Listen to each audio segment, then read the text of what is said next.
Hai, welcome back to my YouTube channel. Aku Steven Adrian. Hari ini aku akan membahas sebuah topik yaitu tentang pilih mana vitamin A atau vitamin C. Karena kemarin aku habis ngepost video tentang vitamin C dan banyak yang kayak ada sedikit pendapat atau bagaimana. Jadi di sini aku hanya akan memberikan pendapatku saja. Nah, sebaiknya kan pilih mana vitamin C atau vitamin A gitu kan ya. Sekarang kita akan mulai bahas sekarang fungsi masing-masing keduanya, kelebihan kekurangan mereka apa, cara pakainya gimana, dan menurut dermatologis pendapat mereka bagaimana. Oke, sekarang vitamin C itu apa gitu kan ya. Nah, vitamin C itu merupakan sebuah ingredient yang memang dia itu kebanyakan adalah brightening. Oke, fungsi utamanya vitamin C memang kebanyakan adalah untuk brightening, untuk mencerahkan kulit. Jadi bagi kalian yang memiliki masalah noda hitam, bekas jerawat kehitaman, flek hitam, melasma, sebaiknya kalian menggunakan vitamin C. Karena memang vitamin C itu fungsi utamanya adalah untuk brightening. Nah, vitamin C juga bisa untuk anti-aging, namun hanya jenis vitamin C tertentu, seperti L-ascorbic acid maupun tetrahexyldecyl ascorbat atau namanya adalah ascorbyl tetraisopalmitat. Nah, itu bisa untuk anti-aging. Selain itu tidak bisa. Purely vitamin C hanya untuk brightening kulit. Oke, sekarang kita masuk ke vitamin A. Vitamin A apa gitu kan ya? Vitamin A itu merupakan ingredients yang fungsinya dia adalah untuk mempercepat skin cell turnover, mempercepat pergantian sel alami kulit. Dan kedua, dia juga mampu untuk menstimulasi produksi kolagen, ya kan? Dia mampu untuk menstimulasi produksi kolagen. Apakah bisa Kak vitamin A untuk menghilangkan flek hitam atau noda kehitaman? Bisa, tetapi purely untuk brightening memang hasilnya akan lebih bagus vitamin C dibandingkan dengan vitamin A. Karena vitamin A itu memang lebih ke arah bisa untuk menghilangkan, bisa, cuma dia tidak secepat itu. Namun vitamin A rata-rata banyak memang untuk fine lines, wrinkles, serta untuk tekstur kulit, serta untuk kekenyalan kulit. Karena dia memang kebanyakan ada sebagai anti-aging. Beberapa jenis seperti adapalene, tretinoin, itu memang dia fungsinya adalah juga sebagai anti-acne, mampu untuk mampu untuk mengurangi jerawat dan penyebab jerawat, serta dia juga bisa sebagai anti-aging, tretinoin. Jadi memang berbagai macam jenis dengan fungsi yang berbeda-beda. Oke, sekarang sudah kelihatan kan di sini memang vitamin C ada berbagai macam tipe. Nah, untuk yang paling potent mereka, kalau untuk brightening saja, vitamin C itu bisa berbagai macam jenis ya. Ascorbyl glucoside, 3-auto-ethyl ascorbic acid, magnesium ascorbyl phosphate, sodium ascorbyl phosphate, L-ascorbic acid, tetrahexyldecyl ascorbat atau ascorbyl tetraisopalmitat, itu semuanya bisa untuk brightening guys. Cuma untuk anti-aging memang L-ascorbic acid dan juga ascorbyl tetraisopalmitat atau tetrahexyldecyl ascorbat. Kemudian untuk vitamin A ada jenis apa saja? Banyak juga. Ada retinol, adapalene, tretinoin, tazaroten. Ada berbagai macam jenis juga. Retinil nggak ada gunanya. Retinol it's very mild, sangat-sangat mild sekali, dan dia itu lebih ke arah untuk fine line wrinkles dan juga bisa untuk mengobati dark spot juga.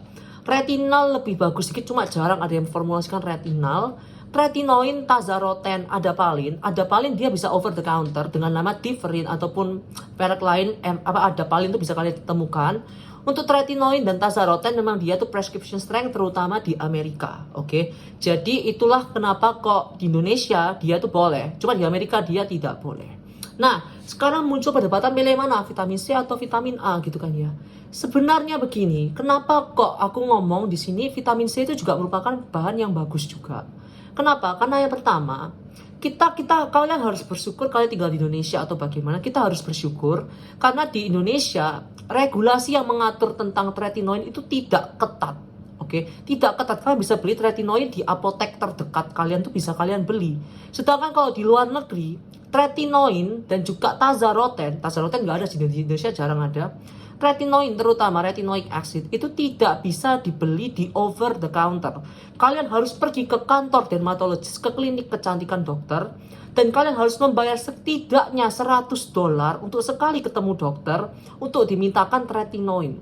Jadi kalian harus mengunjungi konsultasi dokter kulit, ya kan? $150 sekitar segitu konsultasi ke dokter. Jadi sekitar 2 juta lebih baru mereka bisa mendapatkan retinoin. Nah, sedangkan kita ke apotek aja udah bisa beli tretinoin. Jadilah itu kenapa kok orang punya persepsi ya udah pakai tretinoin saja. Padahal it's not that simple gitu, karena harus dengan pengawasan dokter. Jadi tidak boleh sembarangan. Kedua, Kalau misalnya untuk retinol dan teman-temannya, well, it's not that strong. Mereka itu termasuk yang very mild, tapi untuk digunakan sehari-hari, mereka sama sekali, mereka benar-benar oke, bisa aman kalian gunakan setiap hari, tidak masalah. Kemudian, kalau misalnya vitamin C emang kenapa kak? Ya once again, vitamin C memang kemarin aku ngomong mahal. Iya, terutama L-ascorbic acid itu mahal memang. Dan beberapa jenis vitamin C yang mungkin harganya terjangkau ketika dikirim ke Indonesia dari Amerika yang sudah lama kena ekspedisi dan kawan-kawan, mungkin mereka akan terdegradasi karena panas. Sedangkan kalau misalnya orang Amerika yang beli barang tersebut langsung di Amerika, ya tentu saja dengan kualitas yang masih prima. Jadi vitamin C L-ascorbic acid di Amerika itu ada banyak. La Roche-Posay, CeraVe, Timeless itu banyak dan harganya terjangkau semua. Jadilah kenapa kok vitamin C L-ascorbic acid aku bilang juga bagus, karena di sana juga banyak yang menjual dan banyak juga terdapat di mana-mana banyak. Sedangkan di Indonesia itu susah cari L-ascorbic acid. Nah, kemudian kalau saya tanya aku kalau begitu, pilih mana kak, vitamin A atau vitamin C gitu kan ya. Kalau misalnya kalian lihat video dermatologis atau apapun itu, mereka akan menganggap vitamin A dan vitamin C merupakan dua aktif yang sangat penting untuk ada dalam regimen skincare rutin kalian. Oke, mereka pasti akan berkata vitamin C in the morning dan vitamin A at night. Pasti ngomongnya seperti itu. Kenapa kok vitamin C in the morning gitu kan ya? Nah, terutama yang jenis L-ascorbic acid, oke. L-ascorbic acid atau vitamin C lah. Vitamin C itu mampu untuk meningkatkan efikasi dari sunscreen yang kalian pakai, oke? Mampu untuk memperkuat kinerja sunscreen kalian sehingga lebih efektif dalam menangkal sinar UV kulit kalian. Sehingga kulit kalian lebih terproteksi dan juga mencegah untuk terjadinya pembentukan pigmentasi pada wajah kalian. Karena sunscreennya lebih bagus cara kerjanya, gitu kan ya. Kemudian kalau vitamin A kan kalian nggak mungkin menggunakan vitamin A di pagi hari, kan nggak mungkin gitu loh kan ya. Kalian mau iritasi kulitnya apa bagaimana gitu kan ya. Jadi kalian nggak mungkin menggunakan vitamin A di pagi hari. Jadi makanya vitamin C di pagi hari dan vitamin A di malam hari. Jadi kalau kalian tanya aku, pilih mana kak, vitamin C atau vitamin A gitu kan. Kalau aku pribadi yang ngomong itu dua-duanya penting gitu kan. Vitamin C penting, vitamin A juga penting. Tetapi karena aku lebih ke orang tretinoin, karena aku dalam pengawasan dokter, dicatat di garis bawah, aku dalam pengawasan dokter. Aku konsultasi sama dokter. Jadi aku tidak sembarangan beli, oke? Jadi berbeda gitu kan ya. Nah, kalau kalian pribadi, aku pribadi memang lebih milih tretinoin ya. Tapi aku juga punya vitamin C, karena menurutku vitamin C juga penting dan hasilnya terlihat nyata, oke? Hasilnya oke. Jadi kalau kalian suruh pilih vitamin A atau vitamin C, jawabanku adalah sekarang balik lagi ke kalian, oke? Kalian mau yang bagaimana? Kalau misalnya kalian mau menggunakan yang untuk fungsi untuk brightening murni, ya kalian mau pakai vitamin C nggak masalah. Kalau misalnya kalian mau memakai retinol saja, tidak masalah. Kalau misalnya kalian mau memakai vitamin C dan retinol juga tidak masalah. Tidak harus menggunakannya L-ascorbic acid, kecuali misalnya kalian memang punya budgetnya, silakan. Kalau misalnya kalian cuma mau brightening saja, cari yang selain L-ascorbic acid juga tidak masalah, oke? Jadi di sini kan kelihatan ya keunggulan dan kelemahan masing-masingnya ya. Vitamin C kelebihannya dia lebih untuk brightening.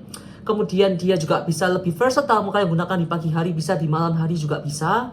Kemudian vitamin C juga dia juga anggapannya apa ya?